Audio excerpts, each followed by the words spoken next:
जय हिंद दोस्तों, स्वागत है आप सभी लोगों का एक बार फिर से तैयारी कर लो चैनल के यूजीसी नेट जेआरएफ और टीजीटी पीजीटी की ऑनलाइन क्लासेस में।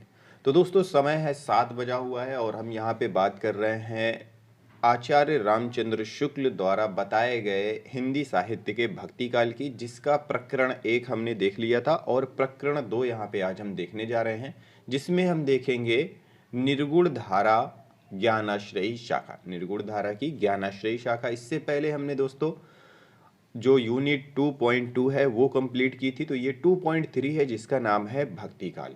अगर आपने पिछली वीडियोस नहीं देखी है तो आप चैनल के प्लेलिस्ट में जाएं, वहां पे आप यूजीसी नेट जेआरएफ और टीजीटी पीजीटी जून 2022 के नाम से प्लेलिस्ट है, वहां पे जाके आप पुरानी वीडियोस देख सकते हैं, अपने नोट्स भी बना सकते हैं और चैनल को सब्सक्राइब करना बिल्कुल भी ना भूलें दोस्तों, क्योंकि हम यहाँ पे जितनी भी शिक्षक पात्रता परीक्षाएं हैं उनसे संबंधित यहाँ पे क्लासेस कर रहे होते हैं।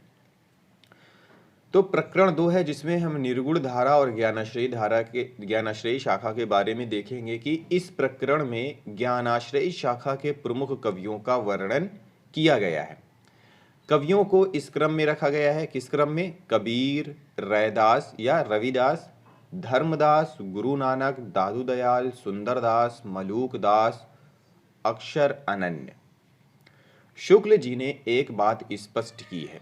क्या बात है वो ये है कि निर्गुण पंथ के संतों के संबंध में यह अच्छी तरह समझ रखना चाहिए कि उसमें कोई दार्शनिक व्यवस्था दिखाने का प्रयत्न व्यर्थ है। उन पर द्वैत, अद्वैत, विशिष्टता, द्वैत आदि का आरोप करके वर्गीकरण करना दार्शनिक पद्धति की अनभिज्ञता प्रकट करेगा। उनमें जो थोड़ा बहुत भेद दिखाई पड़ेगा वह उन अवयवों की न्यूनता या अधिकता के कारण जिनका मेल करके निर्गुण पंथ चला है। ये कहा है आचार्य रामचंद्र शुक्ल जी ने निर्गुण धारा के कवियों के, निर्गुण पंथ के संतों के बारे में। फिर है कबीर। कबीर रामानुज के शिष्य परंपरा में होते हुए भी रामानंद जी भक्ति का एक अलग उदार मार्ग निकाल रहे थे, जिसमें जाति पाति का भेद और खान पान का आचार दूर कर दिया गया था। अतः इसमें कोई संदेह नहीं कि कबीर को राम नाम रामानंद जी से ही प्राप्त हुआ, पर आगे चलकर कबीर के राम रामानंद के राम से भिन्न हो गए। ये पंक्ति कई बार पूछी जा चुकी है परीक्षा में कि कबीर के राम स्पेस दे देता है खाली स्थान, के राम से भिन्न है, तो वहां पे आपको रामानंद हो जाएगा। कबीर ने दूर दूर तक देशाटन किया, हठ योगियों तथा सूफी मुसलमान फकीरों का भी सत्संग किया, अतः उनकी प्रवृत्ति निर्गुण उपासना की ओर दृढ़ हुई। जो ब्रह्म हिंदुओं की विचार पद्धति में ज्ञान मार्ग का एक निरूपण था, उसी को कबीर ने सूफियों के डर्रे पर उपासना का ही विषय नहीं, प्रेम का भी विषय बनाया और उसकी प्राप्ति के लिए हठ योगियों की साधना का समर्थन किया। उन्होंने भारतीय ब्रह्मवाद के साथ सूफियों के भावात्मक रहस्यवाद, हठ योगियों के साधनात्मक रहस्यवाद और वैष्णवन के अहिंसावाद तथा प्रपत्तिवाद का मेल करके अपना पंथ खड़ा किया। यद्यपि कबीर की वाणी निर्गुण वाणी कहलाती है, पर उपासना क्षेत्र में ब्रह्म निर्गुण नहीं बना रह सकता। स्वयं सेवक भाव में स्वामी में कृपा, क्षमा, औदार्य आदि गुणों का आरोप ही हो जाता है। कबीर के यहाँ निरुपाधि ब्रह्म मतलब निर्गुण, सोपाधि ईश्वर मतलब सगुण व सर्ववाद का निरूपण मिलता है। कबीर में ज्ञान मार्ग की जहाँ तक बातें हैं वे सब हिंदू शास्त्रों की हैं, जिनका संचय उन्होंने रामानंद जी के उपदेशों से किया है।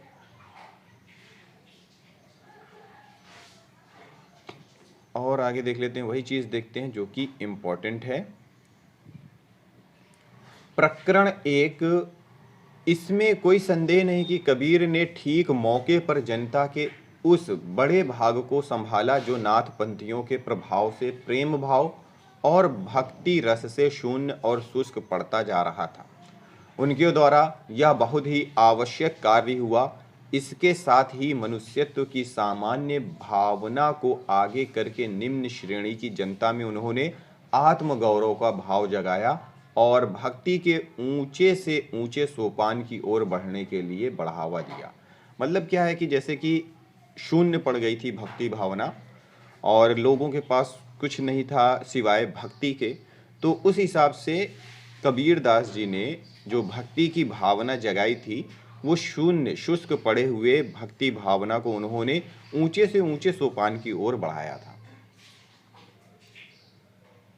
प्रकरण 1। कबीर ने नाथपंथी जोगियों की कई बातें ग्रहण की, जैसे नाथपंथियों ने भेदभाव को निर्दिष्ट करने वाले उपासना के बाहरी विधानों को अलग रखकर अंतः साधना पर जोर दिया, लेकिन नाथपंथियों ने हृदय पक्ष शून्य सामान्य अंतः साधना का मार्ग अपनाया, पर कबीर ने इसे नहीं स्वीकारा।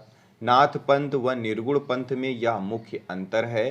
कबीर व निर्गुण पंथियों ने अंतः साधना में रागात्मिका भक्ति और ज्ञान का योग किया।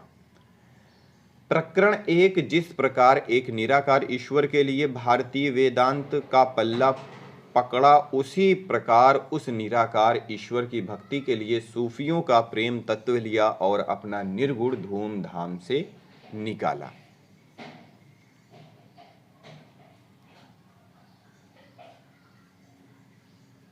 प्रकरण 1 इसमें प्रकरण 1 इन्होंने एक ओर तो स्वामी रामानंद जी के शिष्य होकर भारतीय अद्वैतवाद की कुछ स्थूल बातें ग्रहण की और दूसरी ओर योगियों और सूफी फकीरों के संस्कार प्राप्त किए। वैष्णवन से उन्होंने अहिंसावाद और प्रपत्तिवाद लिए। इसी से उनके तथा निर्गुणवाद वाले दूसरे संतों के वचनों में कहीं भारतीय अद्वैतवाद की झलक मिलती है तो कहीं योगियों के नाड़ी चक्र की, कहीं सूफियों के प्रेम तत्व की, कहीं पैगंबरी कट्टर खुदावाद की और कहीं अहिंसावाद की। तात्विकता से ना तो हम इन्हें पूरे अद्वैतवाद कह सकते हैं और ना एकेश्वरवादी। दोनों का मिला जुला भाव इनकी वाणी में मिलता है। इनका लक्ष्य एक ऐसी सामान्य भक्ति पद्धति का प्रचार था जिसमें हिंदू और मुसलमान दोनों योग दे सकें और भेदभाव का कुछ परिहार हो। प्रकरण 3। कबीर ने अपनी झाड़ फटकार के द्वारा हिंदुओं और मुसलमानों के कट्टरपन को दूर करने का जो प्रयास किया वह अधिकतर चिढ़ाने वाला सिद्ध हुआ, हृदय को स्पर्श करने वाला नहीं। मनुष्य के बीच रागात्मक संबंध है, वह उसके द्वारा व्यक्त ना हुआ। अपने नित्य के जीवन में जिस हृदयाभास का अनुभव मनुष्य कभी कभी किया करता है, उसकी अभिव्यंजना उससे ना हुई। फिर है रैदास या रविदास।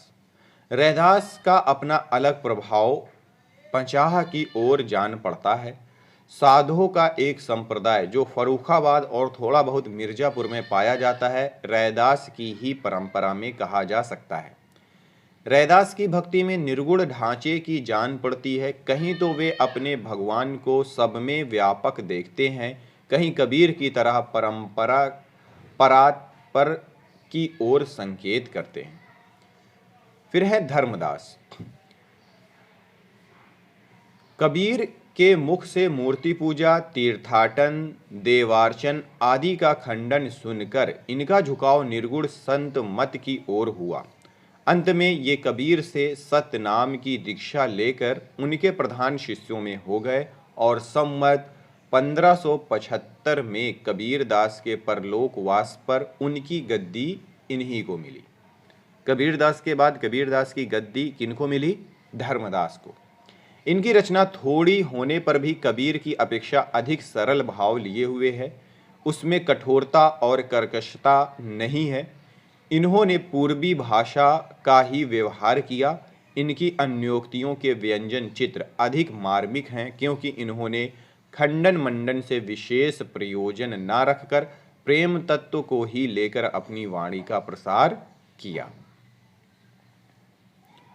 फिर है गुरु नानक।